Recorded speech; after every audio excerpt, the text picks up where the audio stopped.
बेटे का दर्दनाक कहानी। एक सीता नाम की औरत थी जिनके पति देव जीवित नहीं थे।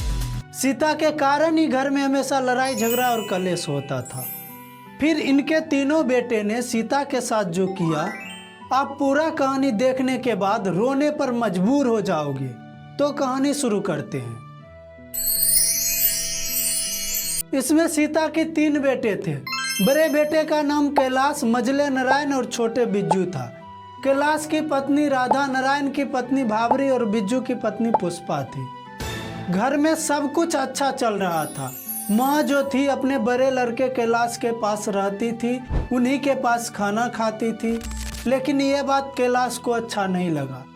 उसने सोचा कि माँ को सिर्फ मैं ही क्यों रखूं, नारायण बिज्जू क्यों ना रखे, वो भी तो माँ का बेटा है। ये सोच सोच कर कैलाश गुस्सा हो गया।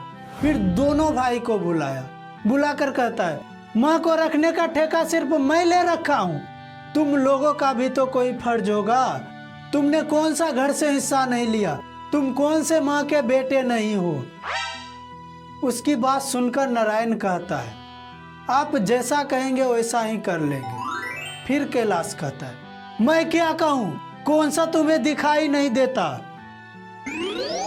और बिज्जू वो हमेशा चुप रहता है, वो सिर्फ देखता रहता है कि कौन क्या करता कहता है। और सीता अध पागल सी देख रही थी। देखे अब क्या होता है। एक माँ, 3 बेटे और 2 वक्त की रोटी।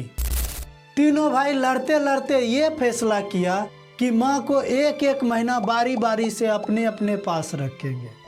तीनों में से किसी ने सीता को कुछ कहने का मौका ही नहीं दिया। तीनों भाई में से किसी ने यह नहीं पूछा कि यह फैसला तुम्हें मंजूर है या नहीं, तुम्हारी अपनी इच्छा क्या है।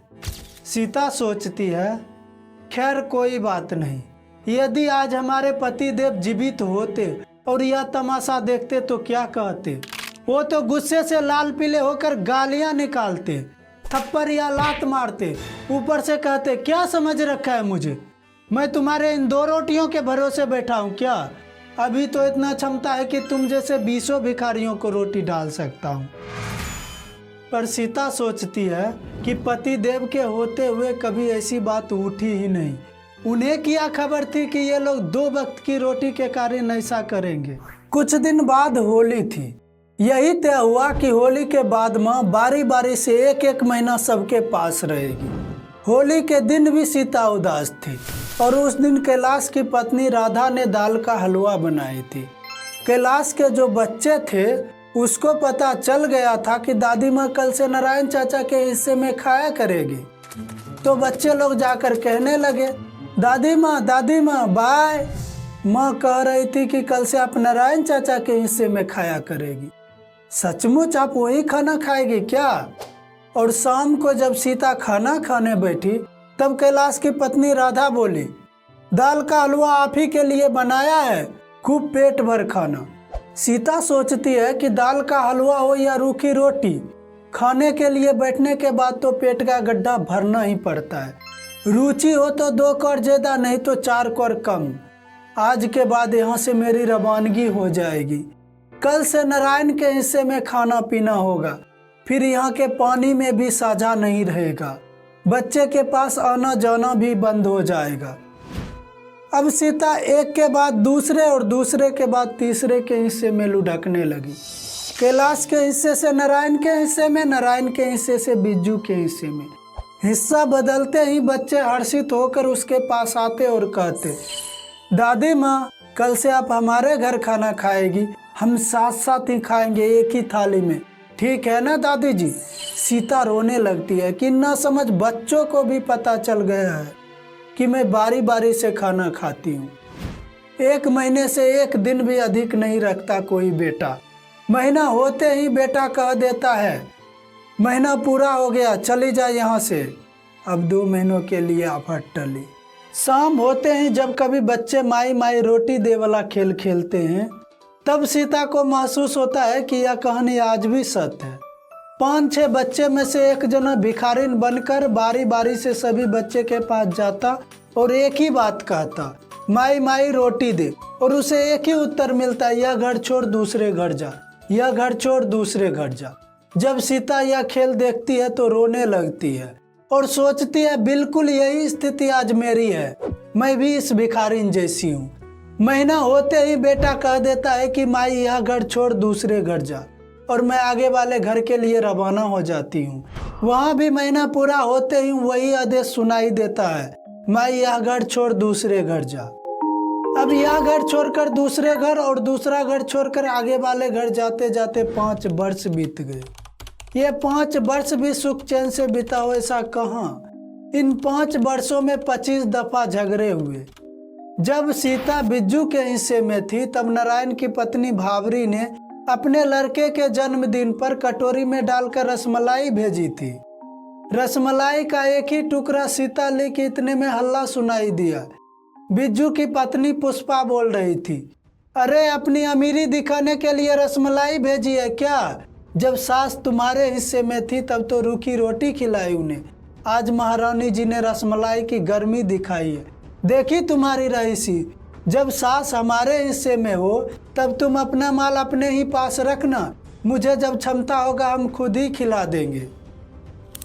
सीता को फिर याद आया, उन दिनों वो नारायण के हिस्से में थी। कैलाश की पत्नी राधा को बुखार आ गया था। कैलाश नौकरी के किसी काम से बाहर गए हुए थे, तो फिर सीता ने 2-3 दिनों तक कैलाश के बच्चे के लिए रोटी बनाई थी। इसके बाद बच्चों के झगड़े को लेकर भावरी और राधा के बीच भी झगड़ा हुआ था। तो राधा बोली भावरी से कि जब बच्चे लोग झगड़ रहे थे तो सास जी भी वहीं थी, चाहो तो आप उनसे पूछ लो। फिर भावरी बोलती है, अरे जा जा पूछ लिया उससे और तुमसे दोनों से, उनसे क्या पूछना है? वो गुलामी करती फिरती है तुम्हारी और खाना खाती है मेरे हिस्से में। गुलामी करवाई वो तो अच्छी बात है, लेकिन खाना तो खिलाना था। सीता की आंखें भर आई, सोचने लगी कि इनके लड़ाई झगड़ों का कोई अंत नहीं है। ये हमेशा लड़ती है, लड़ाई है इनकी और कांटों में घसीटती है मुझे। अब मरना भी तो मेरे हाथों में नहीं है, अगर मेरे हाथ में होता तो अभी मर जाती। भगवान ने जितनी सांसें लिखी है उतनी तो लेनी ही पड़ेगी। सीता यही सोच सोच कर रोए जा रही थी।